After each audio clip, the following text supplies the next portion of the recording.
What's happening, ladies and gentlemen? It is your boy Eli, and before I get into it, you guys know the drill. Go ahead and click thumbs up and subscribe below if you're new to the channel. So today I want to talk about the one and only Caitlyn Clark.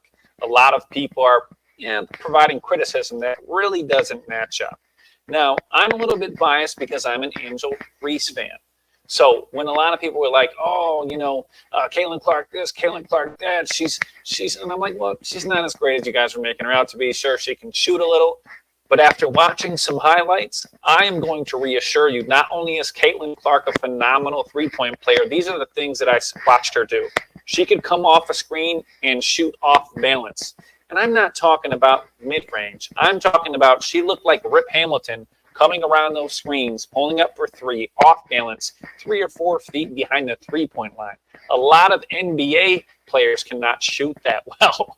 So to see her doing that was absolutely eye-opening, right? She also can create her own three-point shot off the dribble with the defender's hand in her face, right? This girl is scoring 30 points in some games, and she is a rookie. I think that's what a lot of people fail to understand. Now, there was criticism of people saying, well, she didn't win the NCAA championship, right? So there's no way that she could be the best or as great as what they're saying, right? But to say this, she literally has entered the WNBA as a rookie. She's playing for the worst team, right? And she is scoring 30-point games, right? That is a really big deal. And it's not like she's scoring 30-point games like she was in college. No, this is against the best women in the entire world that play basketball. And her only being a rookie, that just goes to show there's so much room for growth in her career. So I'm going to be the first person to say it.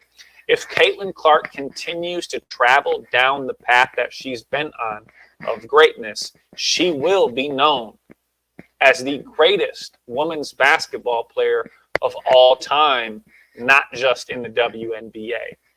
Me personally, I've seen recently that they're not allowing her to be on the Olympics team. I think this is a big mistake. The only reason I could see her not doing this is because she's already getting enough hate from other players and critics because of how great she is. And I think the only reason that they're not doing that is because they're like, well, we want to take a little bit of attention away from her because too many people are on her head, right? She was getting into disputes with some of the other players during the games, right? Mid-game, she was having tips, with some of the other players. So it's like, I think all the hatred is not valid. She deserves her props.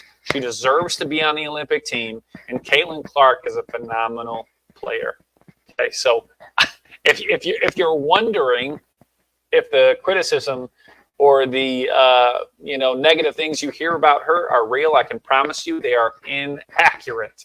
And this is from somebody, like I said, that was originally biased. I had to go watch some of that game tape, and wow, I'm impressed. So hats off to Caitlyn Clark and all that she's accomplished. I can see why Ice Cube was trying to get her to play in the Big Three.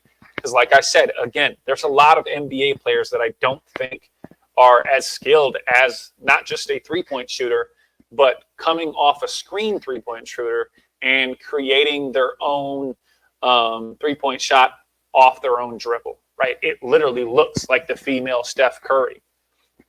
So this is a pretty amazing thing to watch. Go support Caitlyn Clark. Go support the WNBA if you can. Times are different, and she is fun to observe. So with that being said, I will catch you guys here next time. See ya.